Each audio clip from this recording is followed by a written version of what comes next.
Assalamualaikum warahmatullahi wabarakatuh. Perkenalkan, nama saya Fakim Maruf Anggoro dari mahasiswa program studi pendidikan geografi Fakultas Keguruan dan Ilmu Pendidikan Universitas Muhammadiyah Profesor Dr. Hamka. Saya berada di sini dalam rangka pengenalan lingkungan persekolahan yang pertama. Saat ini saya sedang berada di SMAN 112 Jakarta. Berikut adalah video wawancara saya dan teman-teman saya. Selamat menonton.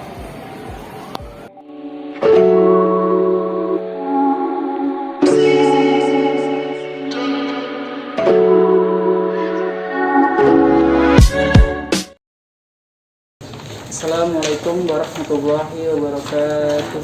Waalaikumsalam warahmatullahi wabarakatuh. Izinkan kami sebelumnya dari pertama mengenalkan diri ke Ibu ya. Perkenalkan, nama saya Sufyan Abdul Latif dari program studi pendidikan geografi. Saya Ibu Sari dari pendidikan geografi. Saya Zulkifli Daud dari Kepala Bimbingan dan Konsul. Saya Fakim Maruf Anggoro dari program studi pendidikan geografi. Saya Nanda Rismawati dari pendidikan geografi. Izinkan kami untuk membicaraai wakil kurikulum SMA Negeri 112 dalam rangka pelaksanaan PLP 1 dari Universitas Muhammadiyah Profesor Dr. Hamka.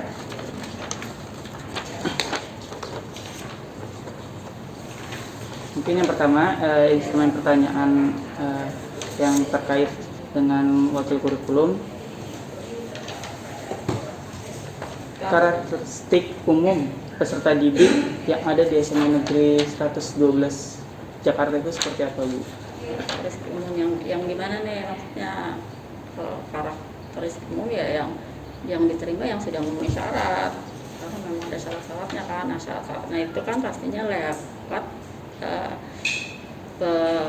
pendaftaran online pada saat mereka lulus SMP. Kalau syarat-syarat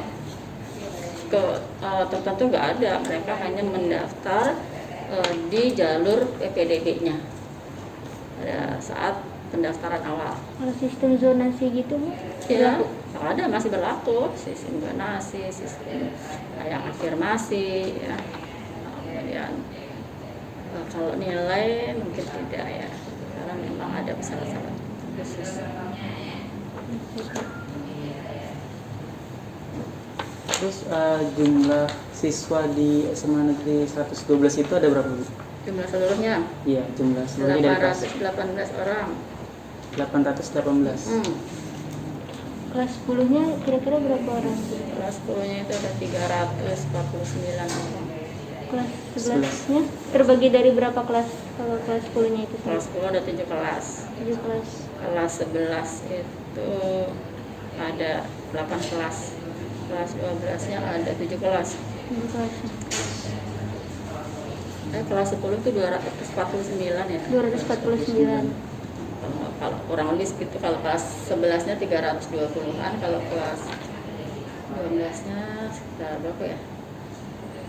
Kayaknya jumlahnya 818, 2,5-an lah yang kelas 12 kelas gitu. Terus ini kalau di 112 ada rumpun apa aja, Bu? Entah IPA IPS atau ada bahasa juga? Nggak ada, cuma IPA IPS. IPA IPS. Jurusan ya. Iya, jurusan. Lalu kalau dalam satu angkatan misalnya kelas 10 itu jumlah IPS-nya ada berapa kelas, IPA-nya berapa kelas? Jumlah MIPA-nya kelas 10 itu 5 kelas, semuanya sama ya. Kelas 10, 11, dan 12. Kelas 10 itu 5 kelas MIPA, 2 kelas IPS. Nah, kelas 11-nya 5 MIPA, 3-nya IPS. Kelas 12, 5 MIPA, 2 IPS.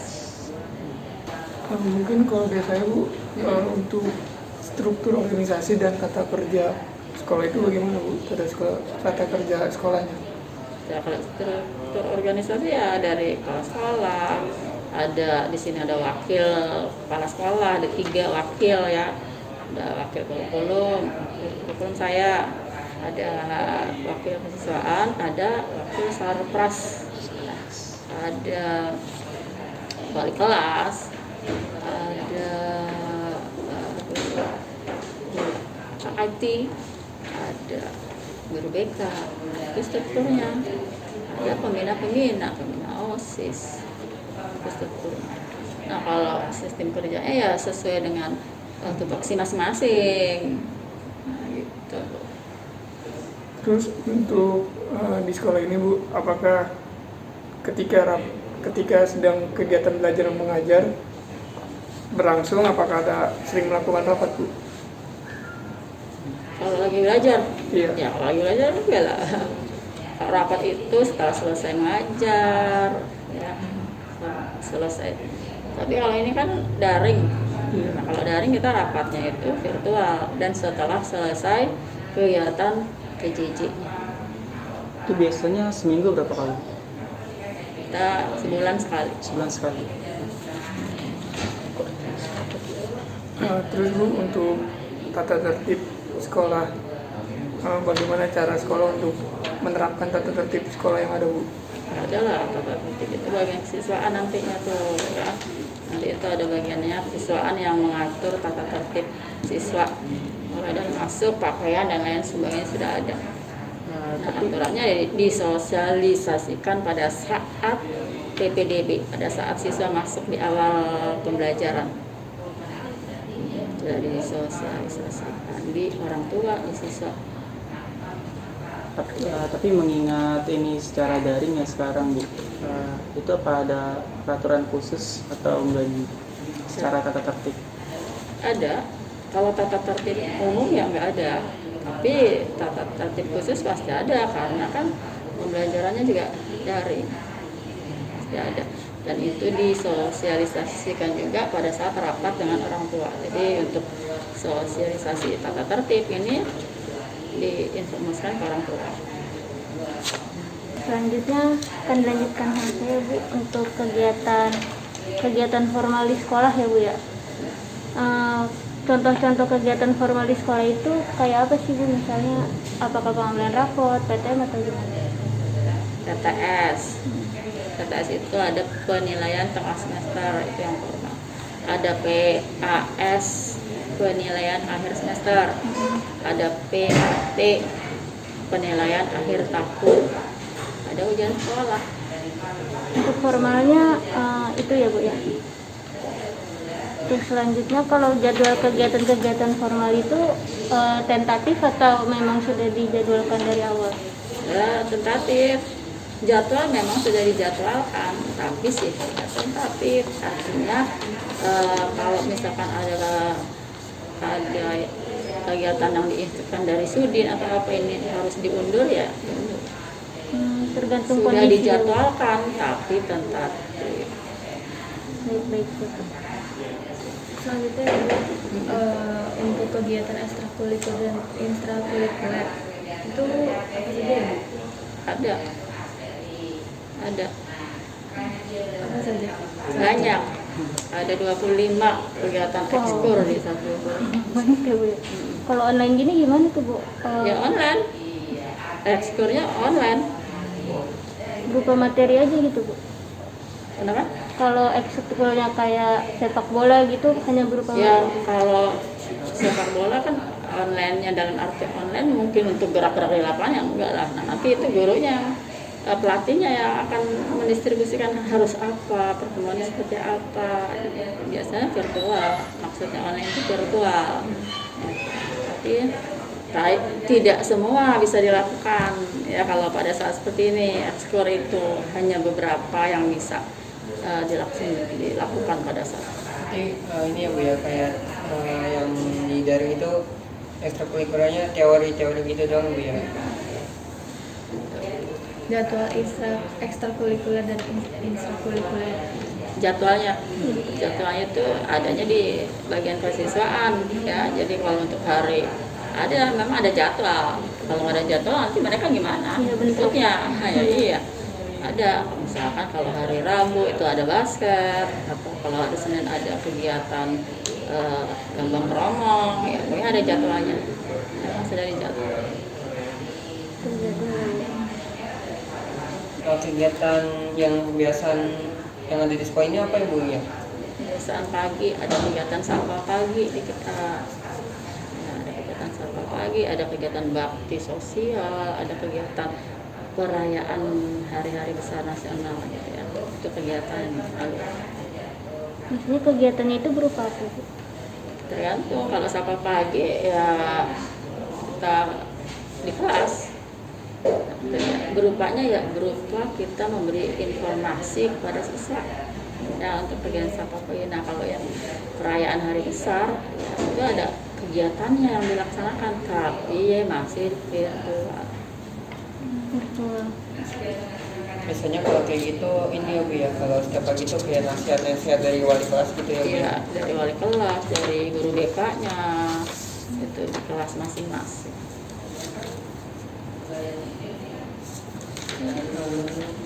Sebenarnya sih kalau nggak pandemi, kegiatan pembiasanya itu kalau di 12 ada apa namanya, masuk itu harus ya, bersalaman, kemudian bertadarusan. Nah, kalau tadarus mah terus aja walaupun daring juga nggak masalah kan.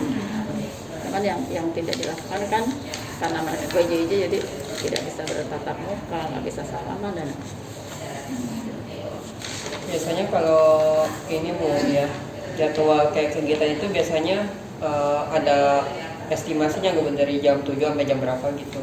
ya ada, kalau jadwal pasti ada. Nah, kalau kan di kuliah juga ada jadwalnya. Ini apa namanya, jadwal mata kuliah A sampai jam berapa pasti ada. Betul. Biasanya kalau kayak gitu pembiasaan kayak gitu, melakukan pembiasaannya seperti apa Bu? Kalau misalnya kemarin kalau pas tidak daring itu apa Bu pembiasaan biasanya Bu? Salah semua berjabat tangan, salaman ya, salaman. Kalau datang tuh mereka salaman, mengucapkan salam. Itu kebiasaan melaksanakan sholat berjamaah, itu kebiasaannya. Kalau tidak PJJ, tapi karena ini PJJ, maka kalau pembiasaannya itu ada yang sapa pagi, bertadarusan, itu masih bisa dilaksanakan. Pertanyaan terakhir ya Bu ya, terkait visi dan misi sekolah. Untuk visi misi sekolah itu apa saja dan bagaimana cara menerapkannya Bu? Visinya ada, tadi ada tuh, nanti kalian boleh potret Iya, tuh ya di iya. depan apa visi misi sekolah. Nah, cara penerapannya ya jelas dengan memberikan motivasi, memberikan pengajaran terbaik untuk anak-anaknya sehingga bisa tercapai misinya itu. Ya. Kalau dari 112 sendiri untuk meningkatkan kualitas murid-muridnya ataupun menjaga kualitas murid-muridnya itu seperti apa Bu?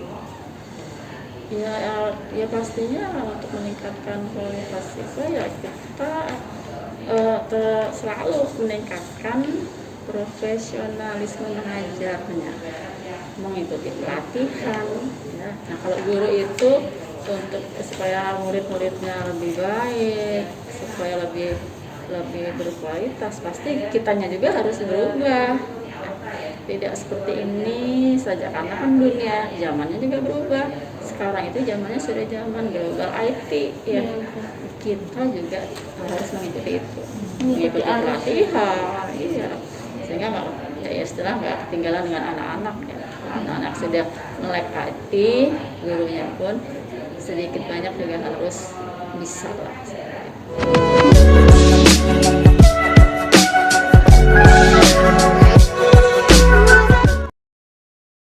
Assalamualaikum warahmatullahi wabarakatuh. Waalaikumsalam warahmatullahi wabarakatuh. Sebelumnya izinkan kami memperkenalkan diri terlebih dahulu. Yang pertama dari saya, perkenalkan Bu, nama saya Sufyan Abdul Latif, mahasiswa aktif Universitas Muhammadiyah Profesor Dr. Hamka, semester 5. Nama saya Mai Putri Lestari, saya mahasiswa aktif dari Pendidikan Geografi. Perkenalkan, nama saya Zulfikar Firdaus dari Prodi Bimbingan Konseling semester 5. Perkenalkan Ibu, saya Ananda Rismawati dari Pendidikan Geografi semester 5 juga. Izin memperkenalkan diri Bu, nama saya Fatimah Rupanggoro dari mahasiswa pendidikan geografi. Saya Beria, guru geografi SMA Negeri 112 Jakarta. Pertanyaan yang pertama Ibu, terkait karakteristik Ibu dari siswa di sekolah SMA N 112 Jakarta itu seperti apa Bu? 19 Karakteristik berarti ini kaitannya dengan, kalau itu kan berarti berbeda-beda ya kalau dari segi ya, karena mungkin karakteristiknya juga dipengaruhi mungkin dari status sosialnya gitu ya. Iya betul. Dari kebiasaan-kebiasaan mereka di rumah. Jadi berbeda-beda lah dalam arti karakternya itu kalau kita lihat dari kehadiran, absensi, dari juga menyelesaikan tugas-tugas segala macamnya memang berbeda. Ada yang gerak cepat sekali, ada yang sedang-sedang, ada yang juga lambat sekali, tapi yang lambat sekali tidak terlalu banyak sih ya. Kemudian mungkin dari segi kedisiplinan ya, itu juga berbeda-beda. Ada yang tingkat disiplinnya memang tinggi, ada juga yang sedang, tapi ada juga yang memang rendah. Dalam arti ya mungkin itu terbentuk karena kebiasaan mereka di dalam rumah ya, mungkin juga pengaruh dari mungkin dari keluarga, dari orang tua, itu juga mungkin yang jelas ada ya. Kemudian juga dari mungkin karakter sosialnya ya, karena karakter itu kan berbeda-beda ya, mungkin dari sosialnya ya mungkin termasuk kepeduliannya, rasa tanggung jawabnya itu sih cukup baik ya rata-rata ya. Ya Bu. Artinya karena memang sudah di sini kan mungkin sudah terbentuk juga ya mengenai bagaimana peduli terhadap temannya ya, peduli juga terhadap sekelilingnya. Terus kalau menurut Ibu terbentuk sudah cukup baik ya. Cuma selama ini memang kendalanya karena juga memang belum pernah, sudah mau 2 tahun ya, belum tatap muka. Baru kemarin mencoba tatap muka memang 1 kali ya, karena memang aturan dari dinas baru diizinkan kemarin ya. Iya. 1 kali. Itu pun terbatas sekali. Sehingga mungkin secara fisik kita belum mengenal ya. Iya betul. Secara utuh lah, artinya baru ngelihatnya di pertemuan di virtual. Jadi memang kalau kita lihat dari segi fisik juga ya kelihatannya misalnya rambut, pakaian itu udah rapi sekali, tapi ada juga yang anak cowok gondrong ya macam-macam Iya, ya. betul. Jadi memang benar itu karakter siswa itu yang jelas bermacam-macam ya, dari segala segi. Pertanyaan yang kedua Bu, budaya apa saja yang Ibu terapkan ketika kegiatan KBM itu berlangsung Bu? Ya kalau kaitannya dengan budaya itu memang ya bervariasi ya, sesuai dengan kreativitas guru ya, karena sekarang memang inovasinya banyak ya. Tentunya ya udah kaitannya dengan tadi ya, budaya tertib, budaya disiplin, budaya peduli ya, saling membantu, berinteraksi. Budaya-budaya itu tuh udah harus terbiasa ya, budaya mandiri ya, itu harus diterapkan, karena kita kan tugasnya sebagai guru kan membentuk karakter bagaimana anak memiliki rasa tanggung jawab, memiliki rasa disiplin, ya kan, memiliki rasa peduli, memiliki rasa juga ramah dengan teman ya, juga saling menghargai gitu kan. Jadi kita bentuk itu budaya agar terbentuk karakter yang memang sesuai dengan keinginan di dalam proses pembelajaran. Tentunya kan mengarah bagaimana kompetensi. Kalau kita lihat kan sekarang kan ada KI 1, KI 2 ya dalam proses pembelajaran. KI 1, KI 2, KI 3, KI 4 ya. Itu kan bagaimana kita bisa menerapkan kebiasaan anak ya menjadi memiliki sikap yang baik, termasuk berarti kalau KI 1 itu kan kaitannya dengan agama ya, bagaimana penghayatan agamanya atau pengamalannya. Kalau yang KI 4 bagaimana juga kaitannya dengan keterampilannya dia, karena kompetensi anak kan juga berbeda-beda. Jadi kita terapkan ya kalau sekarang mungkin kaitannya dengan merdeka belajar ya, artinya memang benar-benar anak itu harus bagaimana punya kreativitas, bagaimana itu harus kita dukung, kita hargai. Nah kita juga sebagai guru otomatis benar-benar memberikan ya pokoknya artinya kita berarti itu memberikan artinya saling berkontribusi. Si anak juga memiliki kreativitas, otomatis guru kan juga harus berinovasi lah ya di dalam proses pembelajaran, sehingga budaya kreatif, budaya segalanya itu ya yang sekarang harus diterapkan. Meskipun Bapak Ibu guru di sini sudah pada tua-tua, tapi berusaha untuk bagaimana mengikuti perkembangan lah, meskipun tidak totalitas ya, cuma sedikit-sedikit kemampuannya, tapi ya berusaha. Iya betul. Ya Bu, pertanyaan berikutnya mungkin untuk kelas Ibu sendiri, untuk kelas geografi, apakah Ibu menerapkan peraturan khusus sendiri dari Ibu atau sifatnya fleksibel mengikuti peraturan dari sekolah atau seperti apa Bu? Kalau peraturan dari peraturan yang sifatnya umum, karena kan di sini kan ada tata tertib yang sudah dibuat, disepakati oleh seluruh stakeholder sekolah ya, artinya sudah menjadi aturan ya yang memang harus diterapkan ya oleh kita semuanya. Ya tentunya kalau aturan secara umum pasti ngikutin lah ya, ngikutin fleksibel umum ya yang berlaku.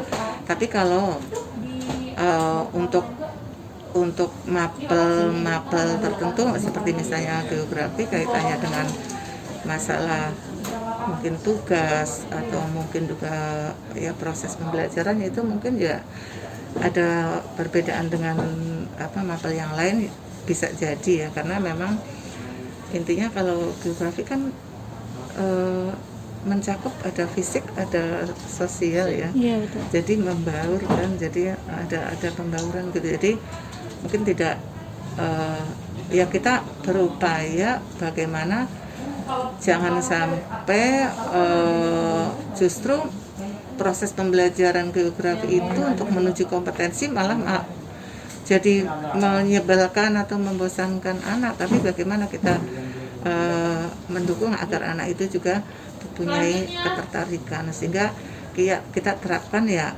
secara ini sajalah, nggak usah terlalu istilahnya ketat sekali atau menakut-nakuti ke anak agar misalnya tugas harus ini dan kalau nggak ini nanti misalnya terlalu saklek gitu ya, nggak juga ya, kita memberikan kesempatan lah, istilahnya bolehlah kita punya aturan sebagai guru mata pelajaran di dalam kelasnya ya, mungkin memang aturan itu sifatnya ya fleksibel juga ya, nggak maksudnya kaku, tapi yang penting tujuannya adalah kebaikan, gitu aja. Tujuannya satu, tidak lain adalah bagaimana membentuk anak itu menjadi kompetensi dan baik gitu kan ya. Artinya kompetensinya itu dalam hal ini tidak hanya kompetensi menguasai pengetahuan ya, karena memang dari aspek penilaian kan ada pengetahuan, ada sikap tadi, dan ada keterampilan kan. Aspek penilaiannya mungkin gitu ya. Jadi tidak ada kekhususan ya, tetapi sifatnya memang fleksibel.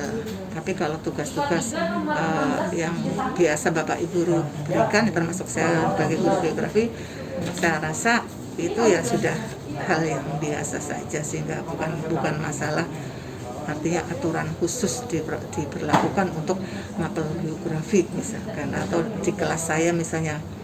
Saya meskipun guru geografi kan jurusannya IPS, tapi saya wali kelasnya di IPA, jadi anak-anak IPA, jadi anak-anak IPA memang beda ya dengan anak IPS. Iya, jadi betul. tanggung jawabnya tinggi gitu.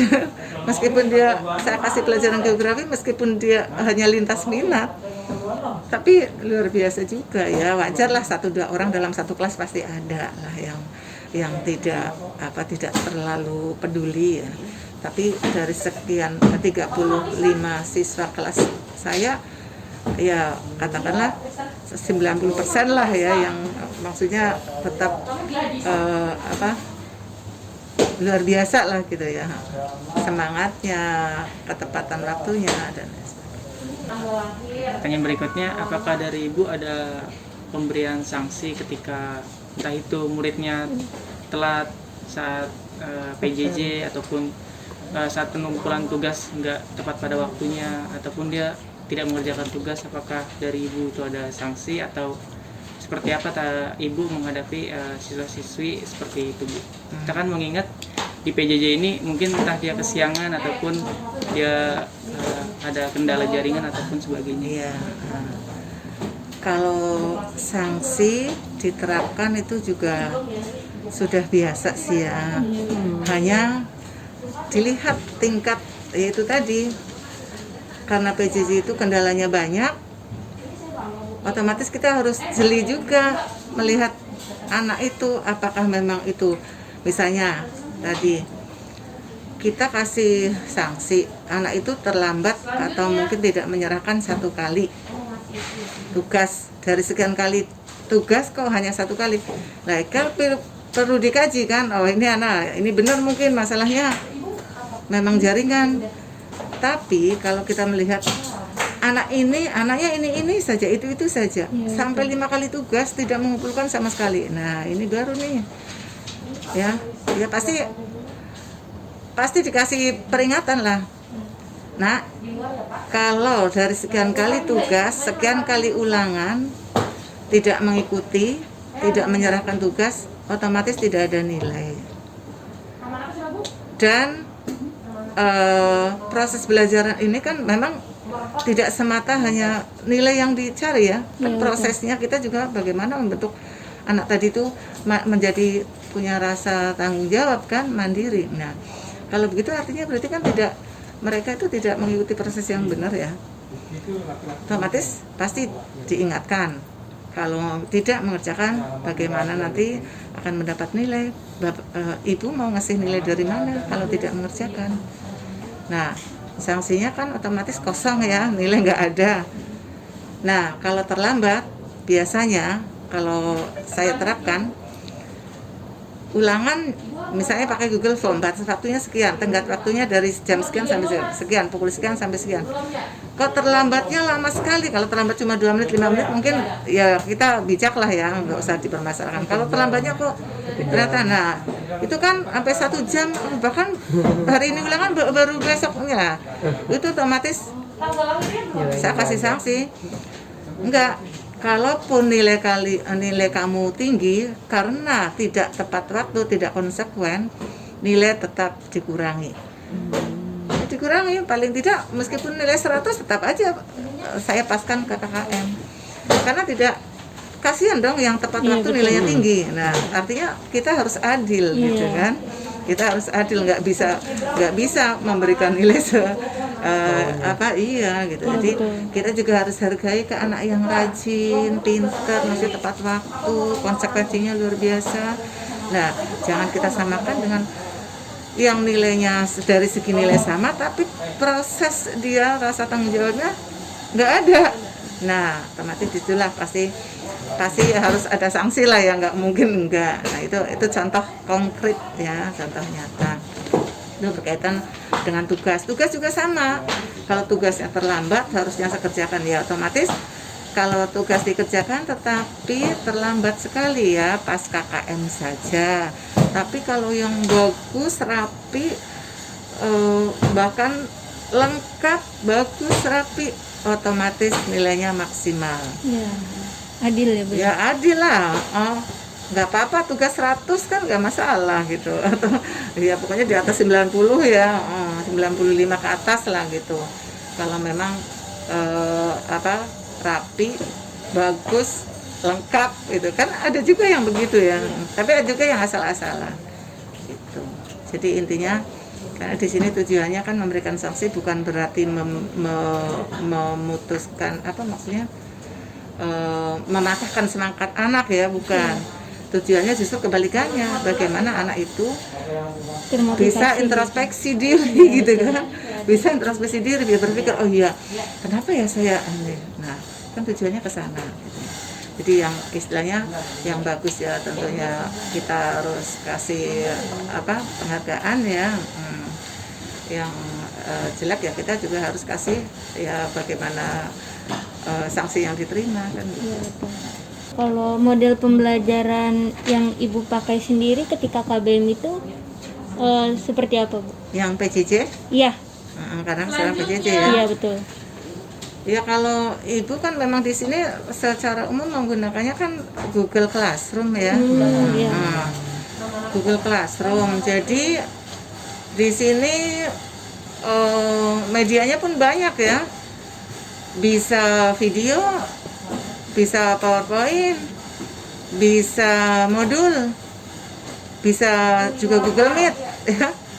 Pokoknya di GCR banyak ya. Jadi ada kayak saya juga membuat video tapi suara. Jadi PowerPoint dibikin suara gitu.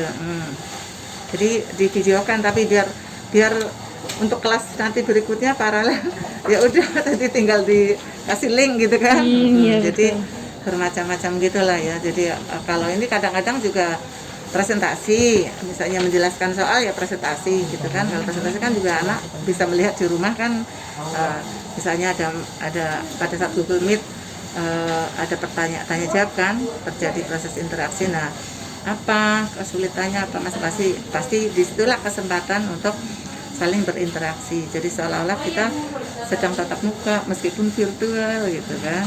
Jadi itulah banyak karena memang ininya GCR kan ya, Google Classroom. Jadi tugas apa ya di share-nya di situ, termasuk kehadiran gitu ya. Kehadiran ya, kalau ini kan memang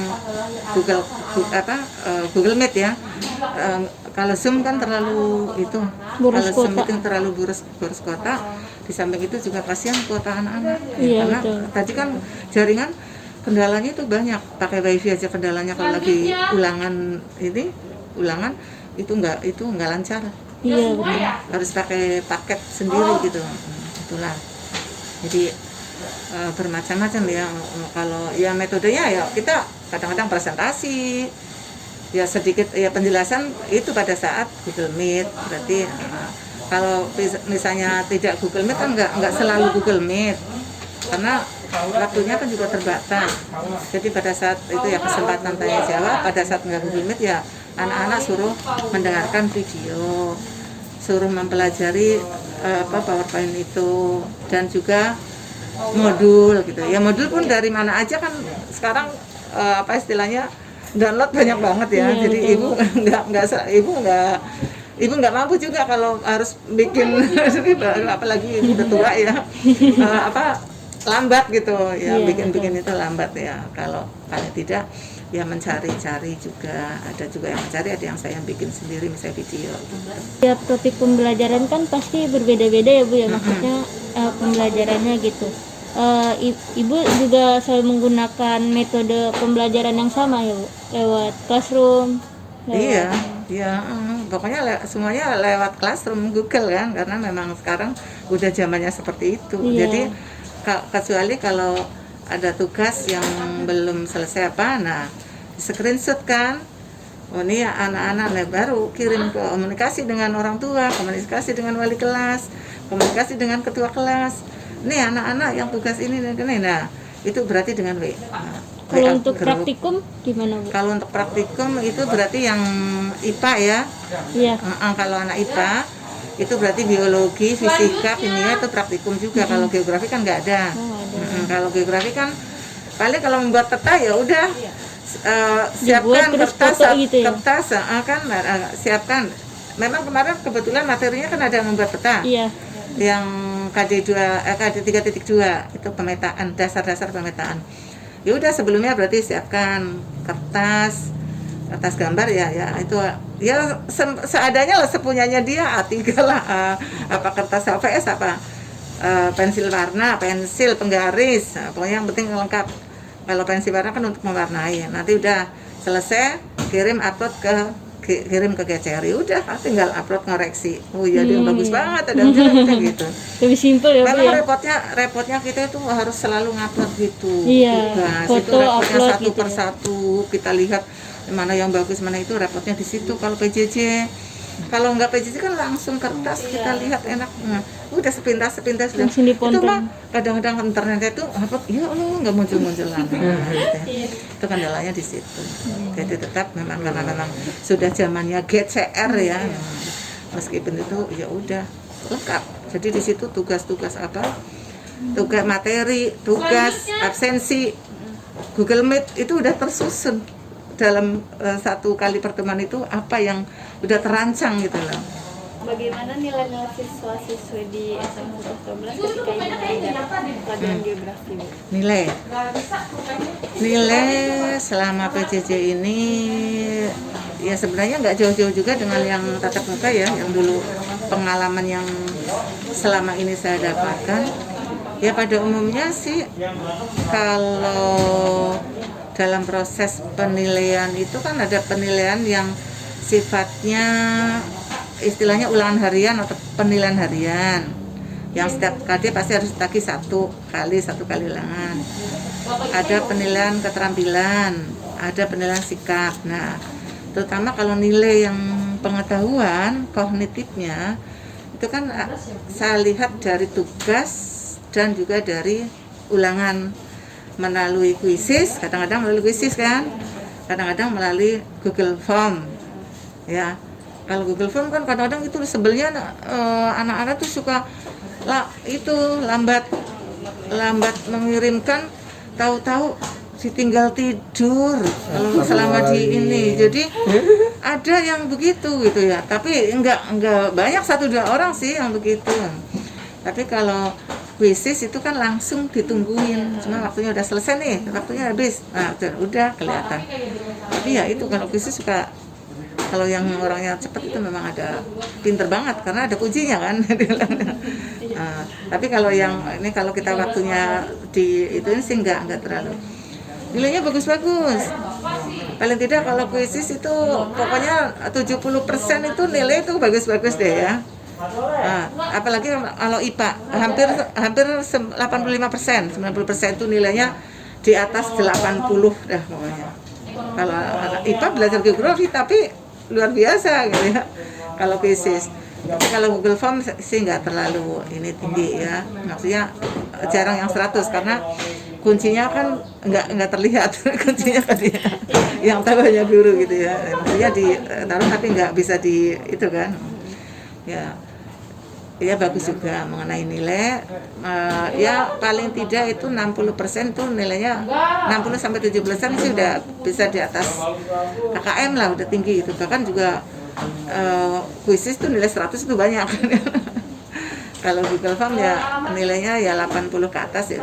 Karena memang ya alhamdulillah sih di sini anak-anak yang memang serius luar biasa. Ada yang juara dapat itu geografi kemarin, dapat emas tingkat nasional mengerjakan ada olimpiade lomba geografi ya, mapel geografi, dapat juara 1 medali emas kemarin nih, namanya anak IPS 1 yang kelas 1 kemarin, IPS 2 IPS 1 yang sekarang kelas 11.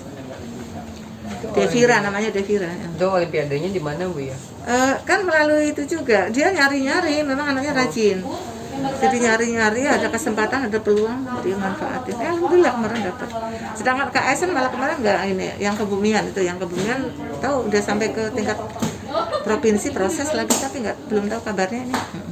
Kalau yang geografi yang kemarin olimpiade tingkat kota tingkat ini belum ada yang masuk, belum ada yang masuk. Jadi alhamdulillah kalau dari segi nilai itu nggak ada masalah ya intinya. Kalaupun tuh tadi ya ada dari dalam satu kelas tuh ya 1-2 orang ya paling banyak 5-6 orang lah ya, karena sekelasnya kan 36 ya. Ada yang 40 malah kalau kelas 11 sekarang 40. Kalau kelas 10, kelas 12 36. Kalau yang ada yang keluar 35, 35 rata-rata 36. Jadi kalau dari segi nilai ya nggak ada masalah ya. Untuk selanjutnya, mungkin adakah kendala ketika ibu menerapkan model pembelajaran yang ditulis? Kendalanya? Kendala ya kaitannya kalau sekarang kendalanya karena PJJ seperti yang tadi kendalanya pada saat Google Meet banyak yang tidak join. Udah dipanggil tolong link sudah dikirim. Belum masuk. Saya bilang gini, anak-anak perhatikan nanti Google Meet setelah ngisi kehadiran langsung join dengan link ini. Pukul sekian harus sudah. Ternyata sampai lewat sekian menit lama ya. Joinnya lama banget, itu kendalanya. Ya alasannya memang itu tadi, ada yang katanya kuotanya habis, ada yang katanya kebablasan yang ketiduran gitu ya. Ada yang jaringannya gitu ya, ada juga yaitu ada yang HP-nya rusak, error ya, ada aja sih gitu. Memang itu kendalanya di situ kalau di dalam proses pembelajaran PJJ ya, berkaitan dengan masalah karena ini pasti kaitannya dengan internet ya, karena tidak semua anak juga di rumah punya wifi, tidak semua anak mungkin juga kuotanya selalu penuh kan gitu. Nah, tapi juga saya rasa ya ada juga karena memang yang anak yang tadi karakternya kurang baik, agak males ya, agak kurang gercep ya, agak kurang niat banget ya, itu lambatnya join, bahkan tidak ikut join, ya udah karena memang udah mungkin males atau gimana ya, ada gitu ya, ada, tetap ada, nggak dalam setiap kelasnya ada aja lah yang begitu, tapi tidak banyak. Bagaimana Ibu memotivasi siswa-siswinya Ibu agar tetap semangat gitu selama kegiatan pembelajaran itu dilakukan secara daring, Bu? Ya. Nah ini hampir setiap pertemuan kayaknya selalu gurunya yang yang semangat ya, selalu anak-anak kalian masih muda. Kalian itu punya harapan ke depannya ya. Kalian tuh harus punya mimpi gitu ya. Apa mimpinya? Menjadi apa? Cita-citanya menjadi apa? Nah, untuk menggapai mimpi itu harus bagaimana? Gitu kan? Jadi kitanya yang harus selalu mengingatkan bagaimana anak itu punya prestasi ke depannya, menjadi anak yang bisa membanggakan. Ya. Jadi berpikirnya kamu tuh jangan hanya untuk diri kamu sendiri. Ya kan? Kamu berpikir untuk ke depannya menjadi orang yang bisa dibanggakan, itu berpikirnya jangan hanya untuk diri sendiri. Untuk orang tua, untuk lingkungan, bahkan untuk masyarakat luas. Jadi semangatnya nanti luar biasa, ya enggak? Tapi kalau berpikirnya hanya untuk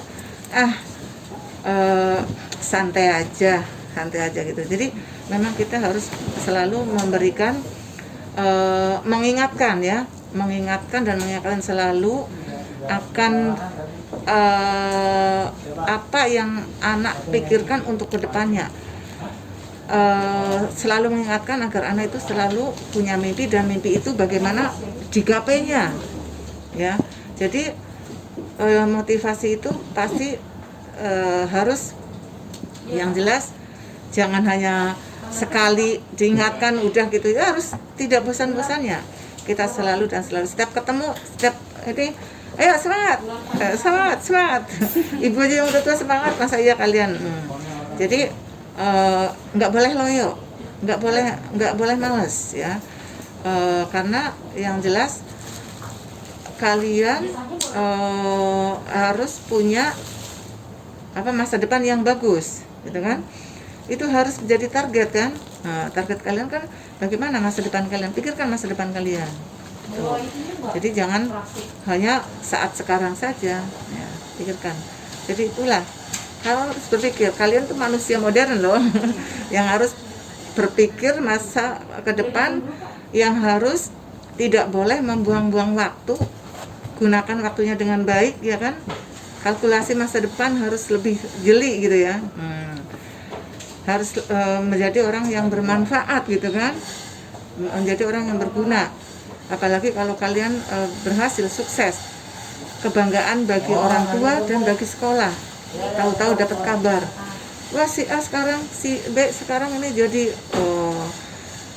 jadi orang, misalnya punya kedudukan di mana gitu ya, kan luar biasa ya. Itulah. Jadi memotivasi itu dengan cara memberikan harapan-harapan ke depan yang tentunya positif ya, yang tentunya bagaimana anak itu juga berpikir menjadi oh ya, saya bagaimana meraih mimpi saya ke depannya. Jadi apa yang mungkin petuah dari Bapak Ibu guru itu, oh berarti harus saya lakukan gitu ya, harus ada tindakan, tidak hanya didengarkan saja. Itu sekian video wawancara dari kami. Wassalamualaikum warahmatullahi wabarakatuh.